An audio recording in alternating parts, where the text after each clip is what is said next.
welcome back to another video from HSTV. Wow, not done that intro in a while. As you know, I was super busy with exams and that's why I was unable to post any videos over the past like 4 weeks, which I know is a long time to be away on YouTube. Yeah, I hope you're all well wherever you are in the world. I'm really happy now. I've passed my 4th year of medical school, which is unbelievable to me, and yeah, I'm going to be starting 5th year in August, which is mind-blowing. So I thought I'd make this video today, first of all, to make my comeback, second of all, to say that there's lots of exciting content coming soon, and thirdly, just to give you a few reflections that I've felt over the past few weeks especially, but over the course of my 4th year overall as well.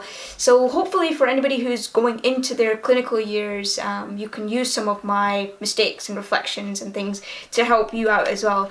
So it's been a challenging year to say the least, but I'm really happy and proud of myself that I got through it, and yeah, with flying colours as well. So I'm super over the moon. Let's get into the video.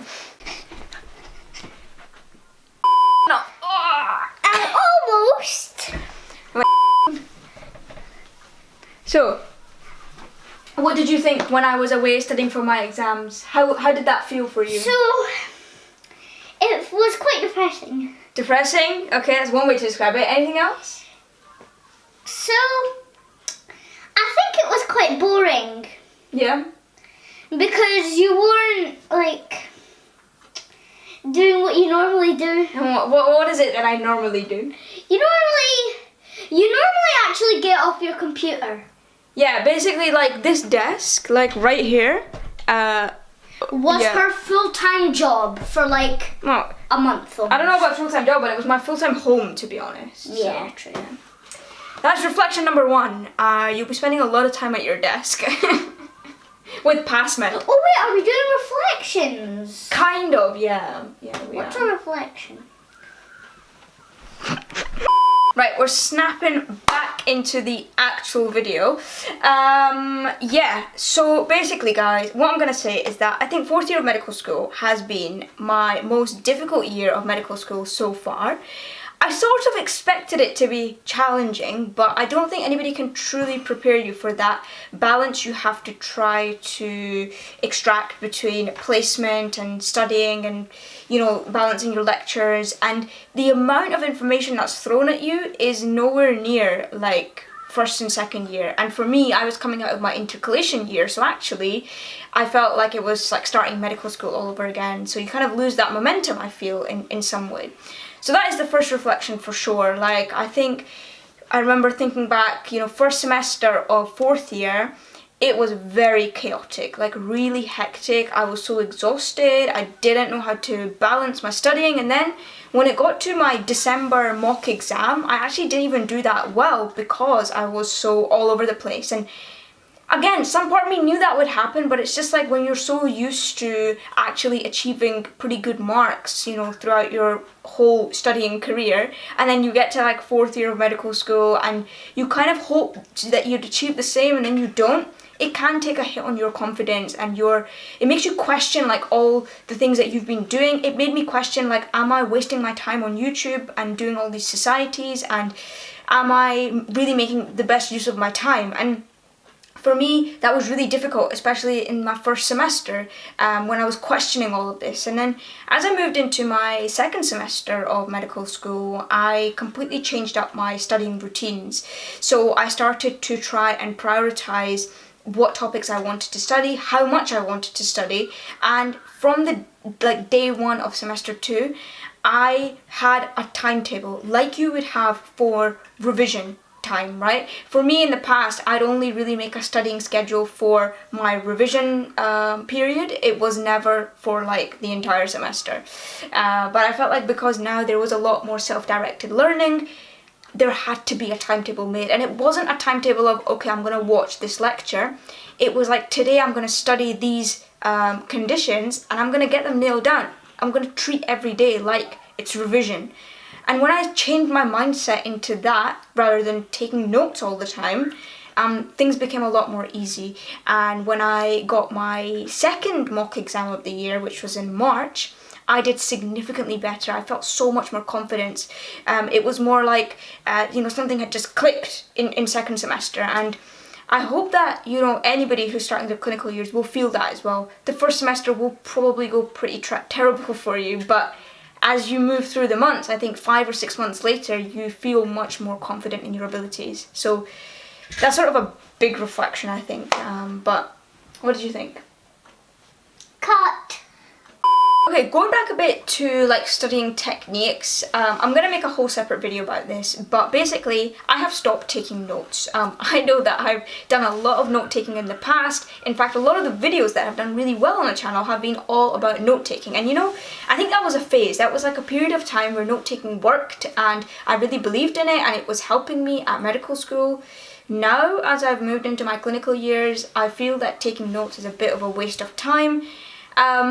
Not all note taking is a waste of time, but certainly a lot of the stuff that I've been showing on the channel previously doesn't really work for clinical medicine, I think. It works for maybe some of the preclinical stuff, and especially as you ease your way into medical school, making that transition from high school to medical school. But now, when you have, over 200 conditions to learn the presentation, investigation and management for, taking notes is not always the most effective way to make the best use of your time.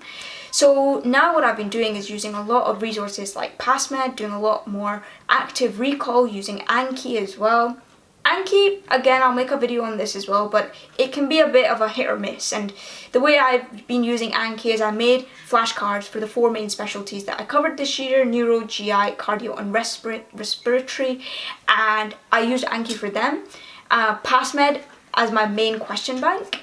And then actually I started to make some summary notes for some of the topics, for example, like asthma, where there's quite a lot of things all over the place. I thought it would be quite nice to kind of condense it down to what exactly I need to know and put it into a Word doc, literally. So my revision and my studying became a lot more active. It became a lot more, productive in a way. I think sometimes with note taking, you can zone out and you're just copying stuff off of what other people have done through videos or lectures or whatever. But I think the reason I have actually passed my 4th year of medical school is because I stopped doing that. So a whole video on this I will be making, but yeah, that's like another big reflection this year. So, I would just like to say a massive thank you to PassMed. Not for sponsoring the video. PassMed has still not been sponsoring me. I don't know what's going on, but... Yeah, aside the sponsor, that's not a sponsor.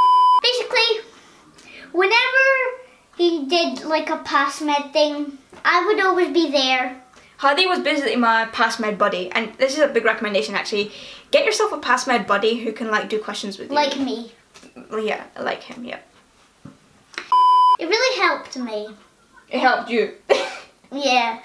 In my years of medical school. I'm not gonna lie, Hadid is basically half of a doctor at this point. Like, oh, in fact, forget about PassMed. OSCEs, guys. OSCE. Like, I had my first, OSCEs, right? Because we were supposed to have OSCEs in second year, but because we were the COVID year, we never actually got them in person. It was just like an online history taken OSCE, which was not even a proper OSCE in second year. So now in 4th year we had proper stations. We got that experience. I never got afternoon breaks because of her. I had to do OSCE with her, examinations. Yeah, I mean, I've got to hand it to, my brother and my sister. They helped me a lot with OSCE, right? So Hadi was my main examination buddy, right? You're my patient. And yeah, OSCEs was a whole thing. I sort of wish that I'd done more OSCE practice throughout the year, but I guess the knowledge part was taking up so much of my time that OSCE kept getting pushed back. Saying that, however, I really drilled out OSCE for a good 6 weeks, I think. And yeah, and then I actually got 10 out of 10 on my OSCEs. And again, I'm going to make a video about this. What did I do to actually pass all my OSCE stations? I think my favourite part about the OSCE was probably about coming up with your random name. Yes, we've had some very creative names and date of births. 1st of January, 31st of December. Yeah, 2024. It's crazy, but you forget the patient's name and their date of birth. So actually when he said something silly like that, I'd have to pick up on it. So it was all part of the practice. Curriculum. It was all, it was the curriculum, yeah. About my school. Yes, Paddy's opening up Oski I'm workshops. your teacher. He's my teacher. I love the hire. Okay, I want to tell you actually a bit about what happened when I done my final exams. So basically we had 2 days of Oskies, like basically 10 stations in total, and then we had 2 knowledge exams, 80 questions each, mixture of multiple choice and short answer typed. And after my Oskies, I felt alright after my Oskies. There was a few things that I was kicking myself on, but we all do that. And then after the knowledge, I felt really stressed. And the thing is, here in Edinburgh, the way their curriculum works is that you do your 2 knowledge exams, and if you pass them, they will tell you a week later. And if you've not passed, then they'll tell you also a week later, and then you'll do a 3rd knowledge exam. It's called a sequential. It's not like a resit or anything, but it's more like, you know, it gives you an extra chance to bring up your mark so you can pass the year. So that means that the turnaround for results is literally 1 week, which in a way is good and bad because it creates a lot of anxiety. And so after my knowledge exams, like genuinely, you know, I've done a lot of exams throughout my years of school and even medical school now, but I felt so unsure. Like I just didn't know how to gauge if I'd done well or not. And the main reason for this was there was a lot of questions in the knowledge exam that were very much clinical judgment type questions. It wasn't fully like the stuff that you see on PassMed where it's quite knowledge based. This was more like your clinical judgment. And obviously, you know, we've not been in clinical practice for an awful long time, so you know, we'd come out the exam and we'd discuss answers, and I'd be giving reasons for why I thought it was option A, and someone else would be saying, I thought it was option B because of this, and you'd listen to other people's reasonings and you'd be like, yeah, actually that does make sense, and then you think, but actually I thought that, and that could be wrong. Like, there was just so much uncertainty that I've never felt before for an exam. But the interesting thing is, when we got our results, you know, out of my friend group at least, and the people that I've been speaking to, we all did better than we thought we would. So I don't know what it was, but after the second mock exam, we felt quite confident. But after the final exam, maybe it was just the pressure or whatever, but none of us felt confident at all. So it was quite interesting to see when results did come out that, yeah, we actually just need to believe in ourselves a bit more, and yeah, we've got this. So in a way, results was a good confidence booster, but that week before results was probably one of the most stressful weeks of my life. Okay, let's just put exams and all this stuff aside. I'll tell you what else has been happening. So I've been doing a bit of teaching actually to the year 1s. This was kind of ahead of their exams as well. So I was doing a really nice little lecture on ECGs.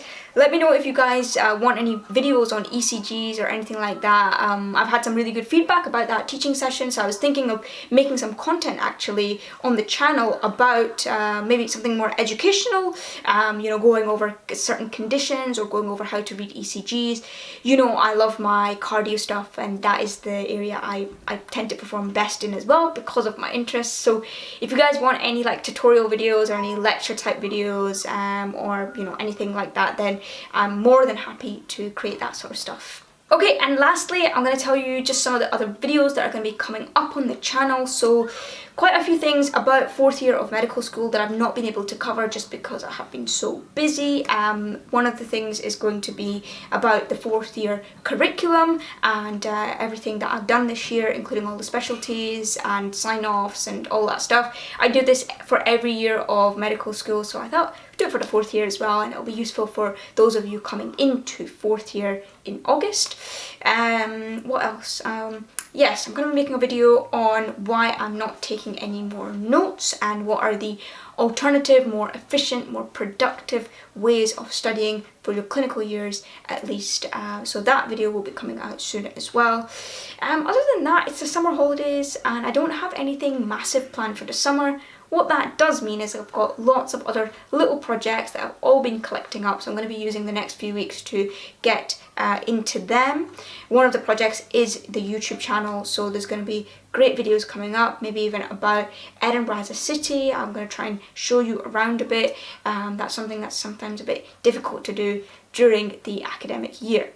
But saying that, if you have any video suggestions for me, now is the time to get them in because I've got the time to actually bring your ideas and your suggestions to life.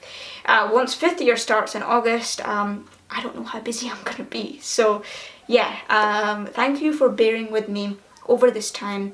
I've still been receiving a lot of really lovely DMs, comments and emails and likes from all of you guys throughout this time, so I appreciate that a lot. It means a lot to me, and it's the motivation that keeps me going to keep this channel going. So thank you so much for all your support. I promise there's a lot of content coming soon, and I will see you all very soon.